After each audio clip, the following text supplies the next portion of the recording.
TJ Peterson, and we're talking Texas Sisters Press, Lydia Mann with her audiobook, Greg Kelso with his audiobook, and voiceover artist Tess Primack. Thank you guys for coming on today. Yay! Yay, thank you. Lydia's got a couple things going on. There's a Kickstarter, and then there's also the audiobook. Greg Kelso's audiobook launched in October, I believe. May, June. Oh, okay. Way earlier. And the talented artist that took care of both those books is Tess Primack. But before we head into that, this is the season. And we're talking about Texas Sisters Press's Christmas specials that are out. We have Lydia Mann's Magic Cats book for children. The paperback version is $9.99. We have my book, which is Chief and Sarge Cruising, also $9.99. We have Matthew Martinez's hardback version of The Sock That Went on Deployment for $14.95. That is a limited time offer on that one. We have all of my regular books, my books for bigger people. All the ebooks on Kindle are 99 cents. So we have a lot going on. So make sure you find those deals. You can find them pretty much anywhere. All of my handles are at authoress_CJ. Lids are usually Man Writes or Man Writes Dragons. Author Martinez is Author M Martinez. You can find his handle all over. Lyd, we have a lot going on. Yes, we do. Okay. I'm super, super pumped. It's been a dream since I first published The Nightmare King to bring it to an audiobook. And several months ago, Tess joined one of our author meetings with Greg to talk about the collaboration that they did on Greg's audiobook, Tess, Law Woman of the West, which is a fun novella. Check it out on Audible. And so I'm sitting there that night and I'm listening to Tess and I'm like messaging her like, hey, can you do British accents? And, you know, and I was like, about dragons. I was like, I love doing British accents. What's up, Lydia? Yeah. And then she's like, I love dragons. And so I was kind of like, okay, what bank can I go rob to hire her? So it was, you know, I'll put it this way. Thank goodness for the PPP that came through for me for my small business. But I was just blown away the first time I heard Tess read some of The Nightmare King, and I was like, okay, you know, you've got it. There was only like one little correction that I did, you know, I suggested for one of the characters. But Greg, I don't know about you, but was it like the most surreal experience of your life to listen to your characters like come to life? It was very surreal. I mean, just listening to a different perspective of the voices. And I actually had a person at Beaumont Comic Con, which I did go to, buy one of the CDs that I had just so they could tell the difference from their reading to how she read it. Yep. So mucho kudos to Tess. She was so fun to work with. We had such great conversations about different characters and how I saw them. And when we were first talking about Shadow the Dragon, who was like one of the most important characters in the book, I told her, I said, you know, you have an awesome vocal range. But in my head, I hear James Earl Jones. And I was like, oh, that's going to be a challenge. So I said, I realize you can't get that deep, that bass. So I said, just do your best, slow it down a little, make him British, and everything will be great. And it was. Can we hear what the dragon voice sounds like? Can you say something in the voice? Oh, gosh. Can you do that, Tess? It's been a while since you read. Yes. Let me see if I can pull up the... I'm just curious because I've read the book. Okay, while she plays, I'll keep talking about how great Tess is. But we had a good time, and she was very complimentary of my book. And so that always feels good. It's, you know, it's like your kid. And I'm super excited to, you know, at some point in the future, get the rest of the the sequels out, because this is Shadow of Dragons 1. There is a 2, 3, and possibly a 0, because I've been hearing from readers that they want sort of an origin story of Maggie and Shadow, who are two of the main characters. So, we'll see. And so hopefully Tess is going to be busy, but maybe she can squeeze me in, because of course. I mean, Lydia wrote such a fun, imaginative book that was just so much fun to narrate. There's so many different characters. There's such a wide range of them, and that's what made it such a blast. Is like I feel like every page I was like, oh, there's a new character that I get to figure out what they sound like, which is what makes it so much fun, and just such a great book. Well, thank you. I thought one of the characters that I think I remember you telling me you had a lot of fun with Sir Isaac, who... Oh, yeah. My favorite characters were Sir Isaac the Eagle. He's so fun. Another British character. Yes, another British one. And he when he insults people, he uses big words. So he does. He's a very, very wise eagle. And then I loved Quillo, the squirrel. And Merryweather, the crazy old lady. Those are my favorites. Yes. Whenever anybody asks me about The Nightmare King, I say it's kind of a combination of Redwall, for anybody who's seen that, and Narnia, kind of mixed into one. Yeah, and C.S. Lewis was definitely one of my favorites growing up, and even as an adult. The depth of his writing, even for kids, quote unquote, is very layered, and I kind of hope I achieved some of that with The Nightmare King, because don't tell the kids, but there are some life lessons mixed in there. You're smarter than you think you are. You're braver than you think you are. Do the right thing even when it's hard. And there's times that you just have to stand up against the bad guys, even if you're gonna kind of get kicked in the head. So kind of a life lesson. Did you find the dragon yet? She's looking. Oh, did I what? Oh, the dragon, sure. Oh my goodness. Andrew, Leigh, I am Shadow. I'm a friend of Maggie's. Yep. Where did it go? That's him. Oh, here we go. Yes, your Aunt Maggie and I are the closest of friends. She is my rider in the land of dreams. I love it. That is awesome. Make you go squee. That's great. So Greg, I don't want to hog all the screen time here. Talk about working with Tess on your Western that just serendipitously was named Tess, Law Woman in the Midwest. It was all coincidence with the people who applied and how they auditioned, rather. And Tess was the first one to just shoot it out. I mean, it was like timing, perfect timing. And being a Western was quite fun, and she got the accents better than anyone else that applied. It was just amazing how she came through with everything that I wanted to hear.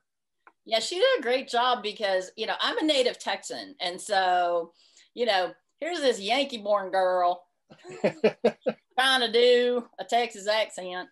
And she did a great job without being cheesy, because the Texas accent, that Southern thing, you can get cheesy real quick if you're not careful. It's very true, but the accents in both books, that's for me, like, what was, again, like, so much fun is that the two books that the two of you wrote are so different. But I grew up listening to young adult audiobooks. Like, that's how I think I very much learned how to be an actor, is that I was brought up on amazing actors performing audiobooks. Wow. And so it's been so much fun to be able to bring all of their characters to life in such imaginative and creative books. Now, Tess, for people who don't know your background, can you share a little bit of that? Sure. I'm an actor. I'm in New York City. I've been on Broadway. I've been on off Broadway. I've performed in regional theaters all around the country. And I've always done voiceover. And last year I was like, oh, I really do enjoy audiobooks a lot. And, my work as an actress, the contracts I have coming up aren't happening because of what's occurring in the world right now. And so how can I still feel like an artist and feel like I'm of contribution and make some cool things. And so I was like, oh, I should just start doing audiobooks. So it's funny, Greg's book was actually the second book I ever auditioned for. So it just worked out so serendipitously, and it's just been such a joy to work with the two of you. And I just can't say enough about it. It's been so much fun. Okay, Lydia and Greg, can you guys kind of explain the process of creating an audiobook, like go to woe for those of us who aren't familiar with it? Oh, for joy. It's quite interesting because you have to put in a script, just certain script, and they tell you maybe a little bit of action, a little bit of voice, you want a little bit of everything in the script, which is not going to be too long that they can audition for. So you can hear the different voices, the adjectives being stressed, the accents of the voices of the characters, and you get several. I know I had like 15 at least audition, and then you get to listen to each one of those and decide on that. You narrow it down, and then you start putting in the contract deals where you work out with the auditioner, and then when they accept it, you go through, you send them each chapter, the whole book, and then they read it, each chapter, download each chapter, and then once that's complete, it goes through, and then Audible or ACX has to approve each one because they have certain sound limitations that they have to have on the book. Awesome. And then so you upload the book. I know Lids is currently caught in limbo and has been for a while because they're backed up. Yeah, bless ACX's heart. If you're from down south, you know what that means. But bless their little hearts. They got inundated with audiobooks this year, because of COVID.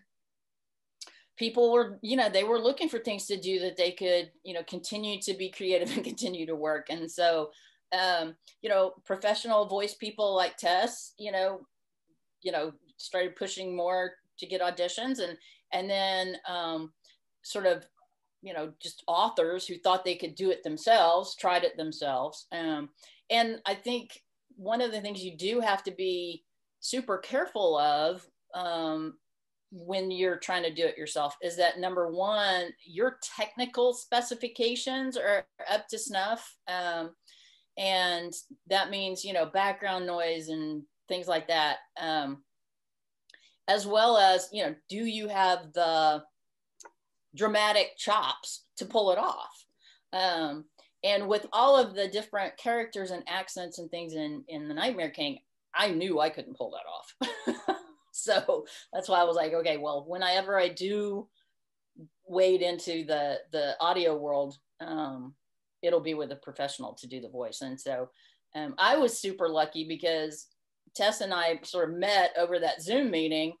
And so I was just like, I didn't have to audition anybody or I'm just like, do it. So, oh, you should have at least put it up for audition so you could have seen what other people would have read. Because I'm telling you, some of the accents for a Western were just head banging. It's definitely it definitely can feel like the Wild West when it comes to audiobooks, for sure. And I think often, like, if a narrator or if from doing more audiobooks now, I mean, from my friends who are in the voiceover industry and the audiobook industry, often when it's like a self-help book, often it's very helpful if the author reads it because the audience wants to know that it's from them. But especially like for kids' books, you have to be so theatrical and engaging because when people are listening to audiobooks, whether they're an adult or a child, they're probably going to be doing something else while they're listening. So you have to be engaging enough to keep them enrolled in listening to you. And in terms of the technical side, there's definitely so much that goes into it technically if you're going to produce it yourself, which is what ACX requests unless you want to hire an outside engineer. But no, I think actually hiring an actor for your book, depending upon what the book is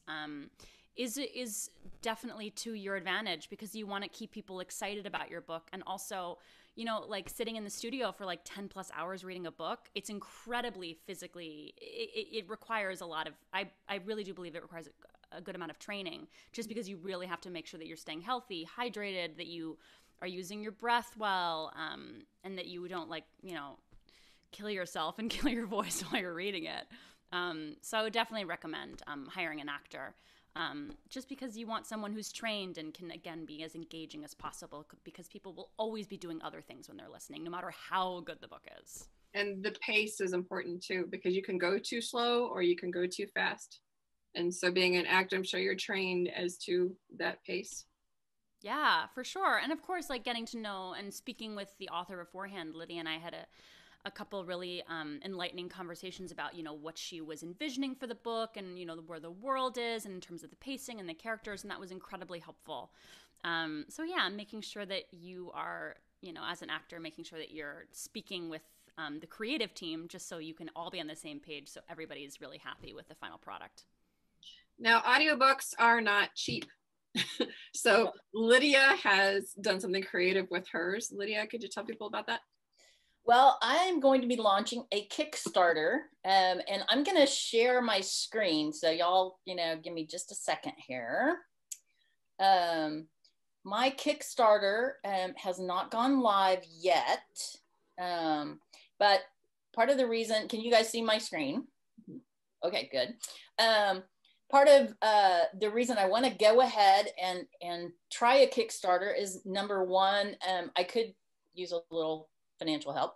And number two, you know, it's a way to bring this to an audience that may or may not be on Facebook or whatever, because Kickstarter is, you know, an international website. And so if you don't know how Kickstarter works, Kickstarter is where artists of all varieties can post projects, and you ask people to back your project.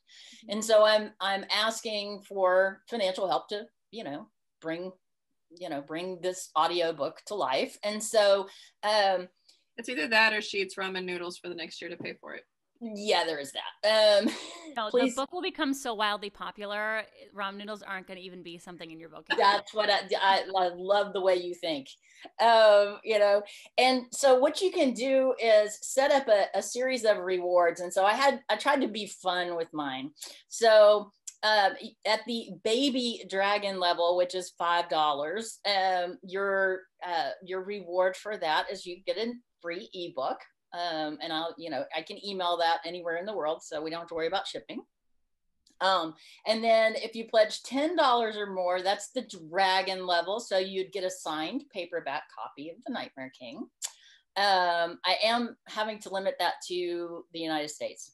You know, the shipping out of the country is just, it's ridiculous. Then if you pledge $50 or more, you're a warrior dragon, and you get an Audible code so that you can listen to the book for free.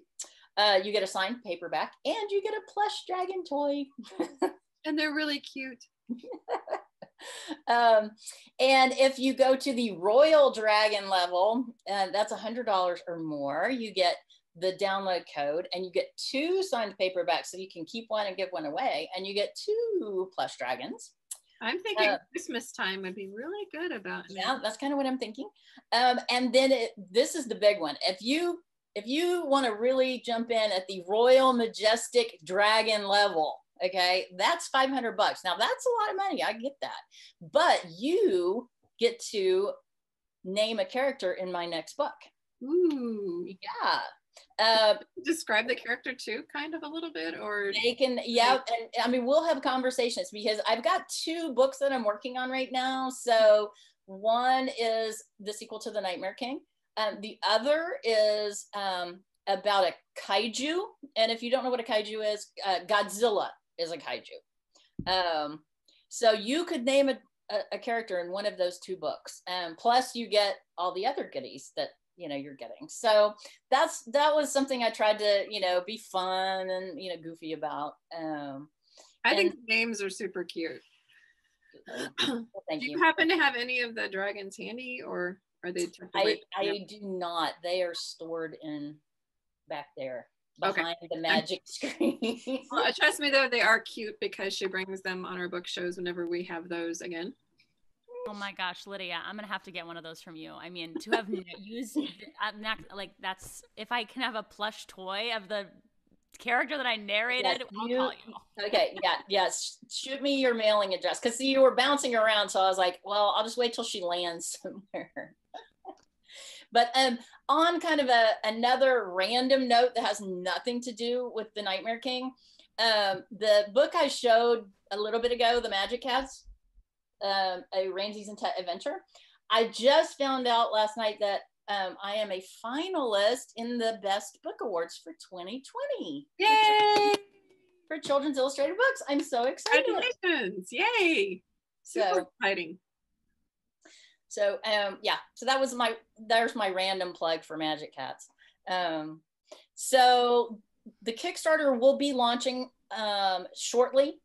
If you haven't figured out, we are actually recording this today because it fit all of our schedules.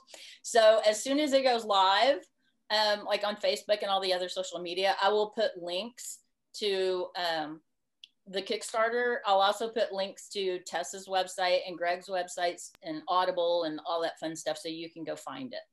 So what's the date? Because isn't there usually an end date to Kickstarter? There is an end date. Right now, the end date is January the 7th. Okay. You know, I was trying to decide, did I want to stop it before Christmas and I just thought, well, you know, let's just go ahead and go through Christmas because we're starting to reach the time of year where people are traveling and with their families or, you know, so I just didn't want to, you know, I didn't want to rush into it. So anyway, so hopefully it's January the 7th. It really depends on how long Kickstarter drags their heels. So. Gotcha. Awesome. Well, we've talked to each of you guys. We've kind of heard a little bit about what you've done. What we didn't hear though is how they find you online. I'm going to start with Texas Sisters Press. We're always looking for authors. We want authors that are kind of clean reads. And what we do is we meet with each author, kind of find out where they are, find out what they need. And it's me and Lydia are the two that own Texas Sisters Press. So you'll be meeting with us. You can find out more about Texas Sisters Press at texassisterspress.com. That's TEXASSISTERSPRESS.com. Okay. Miss Tess, where can they find you? Yeah, you can find me at my website at tessprimack.com. That's TESSPRIMACK. I also own a business called Broadway from Home. So if you have any kids in your family or know of a school that would like to educate your individual pod or your school in general, check us out at bewayfromhome.com. Awesome. Mr. Greg Kelso, tell us where they can find your audiobook and find you. They can find my audiobook on Audible. All my books are actually on Amazon, so you can just go to Amazon and look me up at GM Kelso. And you can find me at www.gmkelso.com. And you can also find me on Etsy. So if you want shipping through Etsy, look me up there. Awesome. Miss Lydia. Well, you can find me at mannwrites.com, MANNWRITES.com. And you can find all of my links there. I'm on Amazon. A lot of my hardbacks you can find at other book retailers as well. And you can also request autographed copies. So awesome. And I am also an author. You can find my stuff at cjpetersonwrites.com. That's CJPETERSONWRITES. There's also a link to my Square store. If you'd like an autographed copy, you can find that on my homepage. Lydia, we have about 5 minutes left. Is there anything you'd like to add? Yeah, sure. Let me tell you a quick backstory on the Nightmare King and kind of how the Nightmare King came to life. well, first of all, the character of Shadow has lived in my imagination for a very long time. Probably says something about, you know, some deep-seated something. But anyway, but he's a cool dragon that's lived, dragon. Yeah, whatever. It's like he's lived in my imagination forever. So when I was in graduate school, part of the reason I went back to graduate school was to see if I could write. I was like, you know, this is the time, you know, see if you can do it. And if you can, then, you know, I'll start down that road. So I started writing The Nightmare King as a short story for our niece and nephew when they were little. And it was, you know, definitely one of those things, like I did want to sneak in the vegetables, you know, about those life lessons. So as I began to write this short story, it just kept going and going and going. And I'm like, I think this is a book. And I've never written a book before. But I just went with it. And for all of you aspiring authors out there, when you are doing that creative process, when you are working on sort of that first draft, just go with it. Do not try to edit it. Do not worry about if you're misspelling things. Do not worry if you've used the same word 40 zillion times, because in the first draft, I did use certain words 40 zillion times. Just get your ideas from here to the paper or the computer. I know CJ, the way her brain works, she has to type it in.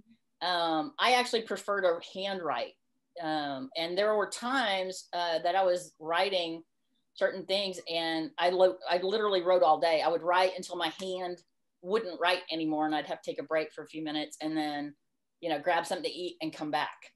That happened to me a couple of times, and it's kind of a surreal experience because you're kind of like, where's this coming from? I don't know. Just write. You know, it's like, just say thank you, Jesus, and keep going. And so that's what I did. That's sort of the kernel of how this story started. And, you know, from that very, very rough first draft, it was, you know, written and rewritten, went through professional editor, rewritten again, you know, all of that before it was ready to be published. And it kind of blew me away, but I was named a finalist in the North Texas Book Festival for my very first book. So it's kind of like, oh, hey, maybe I can do this whole writing thing. So, you know, that's kind of how that story came to life. And it's been fun. You know, of course, the very first time I actually read the story to my niece and nephew was kind of an amazing experience. And they were still pretty little at the time. I don't really want to give away how long ago that first draft was, but let's just say one of them is about to get out of the Navy after being there for 10 years. So yeah, the other one has a kid. So yeah. So, you know, it like I said, the characters have been with me a while. And there's definitely more in that universe to tell. Mm-hmm. And just between us, I think that the Nightmare King actually may show back up. Just saying, he might. Maybe in a sequel. Maybe. Interesting. Well, he's too good of a bad guy to leave. He's a really good bad guy. He's a really good bad guy. He's a really good bad guy. Well, and you're dealing with magic, so anything can happen. Exactly. So that's all right. We'll bring him back out and kick his butt again. There you go. Well, once again, you can find Lydia and I at TexasSistersPress.com. I'm at CJPetersonWrites.com. Lydia is at manwrites.com. Tess is at TessPrimac.com. Greg is at GMKelso.com. Yep. And so thank you guys for joining us today. We appreciate you giving a little bit of your time. Please take a few moments to look at Lydia's Kickstarter and please consider making a donation. You can get lots of really cool prizes and also stop her from having to eat ramen noodles or hot dogs. So thank you guys for joining us today and we'll see y'all next time.